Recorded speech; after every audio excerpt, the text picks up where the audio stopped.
guys, welcome back to Flat Irons. Today I'm here in the shop. The car is back on the lift. We got back from testing this past weekend, Saturday and Sunday. Everything went well, but there's definitely a key takeaway that we had, and I wanted to pass that on to you. I'm just going to say it right here at the beginning, which is before you fix a problem, make sure you understand the problem. So first, let's talk about race cars. Race cars can have a personality sometimes. It feels like they can get finicky, they can feel mistreated, whatnot, and a lot of it seems to stem from the fact that they sit for a long time. Like the car's sitting here on the lift again, it's stretching its legs all weekend, and now it's back to sitting on the lift. We ran into an interesting issue. So before we went up for testing this past weekend, we got our brake bias controller installed. The guys at Boosted Scoops did a great job. I'll show you here. It's sitting right there. There it is. Does an awesome job. We wanted to go out and test it. So we took it out. We weren't able to really play around with it as much as we wanted to. And in part on coming back to the shop, realized, oh hey, the car is smoking pretty good out of the exhaust. And as it was parked out in the alley here about waiting to pull in, realized that there was like a little bit of a bluish hue to the smoke, and you could really smell burnt oil. So like it was definitely clear that something not good was happening and coming out of the tailpipe. But we were literally hours away from having to load the car onto the trailer and go testing this weekend. So we realized, well, there's kind of nothing we can do about it right this minute. Let's just monitor it. Let's see what happens for the first one or two of the day tomorrow, which was Saturday, and just take it from there. So we loaded the car up on the trailer and we went out. We monitored it. Now the other thing that happened was towards the end of the day on Sunday, which was that Scott was having issues with the shifter. So all of a sudden, the sequential was not shifting. Like if you pull back, it shifts up gears. If you push forward, it goes down in gears. It wasn't shifting automatically. It was having to use the clutch again, which usually it's set up so that you should be able to do flat foot shifting. And it was towards the end of the day on Sunday, so we thought, okay, well, could this be heat related? Is the transmission getting too hot, fluid thinning out? Do we have other issues? Is the transmission on its way out? We started spiraling or getting really concerned and that sort of thing. So we brought the car in on Monday, drove it into the lift here, and we realized, okay, we got a lot of stuff to consider, a lot of stuff to look at. So the starting point is, let's say you've got a race car and it's a dry sump. Well, how do you get oil into the exhaust? How do you get it in there? Because there's no PCV system, there's no crankcase connection to the short block really, or through the turbo inlet or any of that. How does the oil get in there? And so we were kind of thinking that the most obvious answer for a couple of reasons was ring line failure. Oil's sneaking up past the rings, getting into the combustion chamber, and then coming out the exhaust that way. We looked around. There was even signs of, other than the smell and the bluish hue to the smoke, there's some signs on the exhaust flanges where oil was seeping out of some of the exhaust flanges up around the turbo and stuff. We had just put on a new turbo because we thought the turbo was leaking because we saw similar signs. And this turbo's got, literally probably maybe 100 miles on it at this point. And here we are again.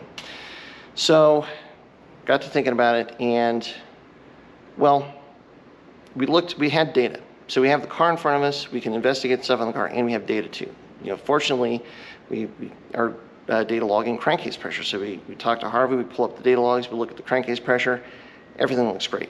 Talk to Harvey and he confirmed that, yeah, as far as you can tell from the logs, everything looks like the car is running great. There's no signs of issues or troubles. So it seemed pretty unlikely that it was actually a ring line issue, because we would see other signs, other issues with the tune or with the data to confirm that combustion wasn't happening properly, and that the rings weren't sealing, and none of that was there. So we started looking around further and further, and then as we're kind of starting to talk through this, the car's sitting here on in the shop, getting ready to go up on the lift, and it's idling, and we're standing behind it, and there's no issues at all with the smoke. There's no burnt oil smell. And talking through the weekend, yes, there was smoke the first couple times the car left the start line, but then it pretty much cleared up and never came back for the whole rest of the weekend.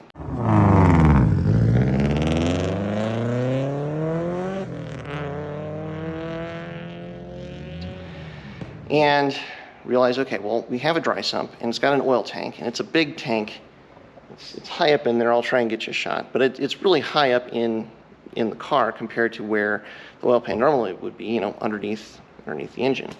is it possible that we have a gravity feed issue where the gravity is kind of forcing the oil back down the feed and return lines, and it's kind of pulling up in the engine block where it wouldn't normally, and that's causing a seeping issue that is causing this oil to kind of get into the exhaust and cause this smoke.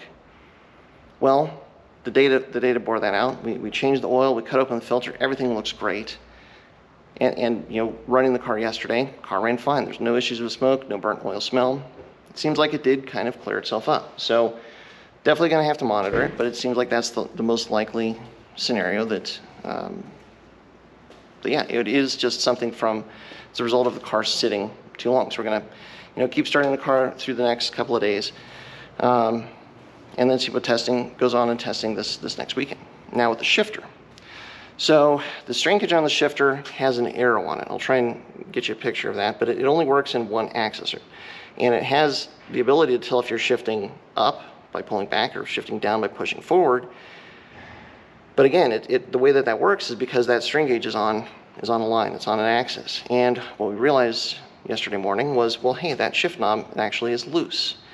And so we tightened it down and realized that, well, the most likely candidate for the reason that the transmission wasn't shifting was because the shift knob was just spinning, and basically the voltmeter was not working as it should have, and so that's why the ECU wasn't pulling timing to let the gear disengage, and that's why Scott had to shift with the clutch.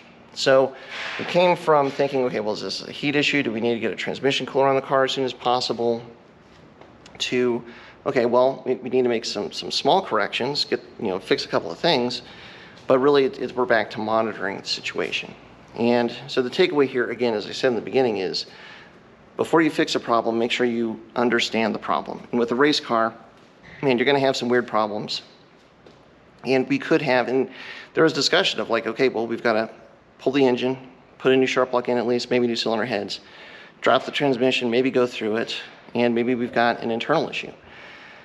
If we would have just jumped to the gun and done all of that stuff, yes, the car would have probably gone back together. Maybe we make practice this weekend, maybe not. Probably would have been fixed, but we might well have gotten halfway in or a good part of the disassembly done and realized, well, man, we went way too far. There's really no issues here. And that's where taking a step back, looking at data, looking at as much as you can of the car and inspecting as much as you can, and making sure that all the pieces of the puzzle fit together before you yank something apart. Sometimes with a race car, that is a really helpful thing to keep in the back of your mind if you're running into a problem. So wanted to go through that, let you guys know, put that in your pocket if you ever need it. And for us, we got the car back together. We're just gonna kind of keep going through a couple little things, and we're testing again here in like 2 more days. Friday and Saturday this week, we're testing again. So yeah, stay tuned. We'll let you know how that all goes. And then, yeah, Sunday, June 23rd, that is the race to the clouds for 2024. So it's coming up real quick. So hopefully no more surprises this next weekend. And testing goes well, and it went really well for us. The car was running great. Really excited for the possibilities of this year. So make sure you stay tuned, see how we run, see how everybody else does. And until next time, as always, stay tuned to Flatirons Tuning.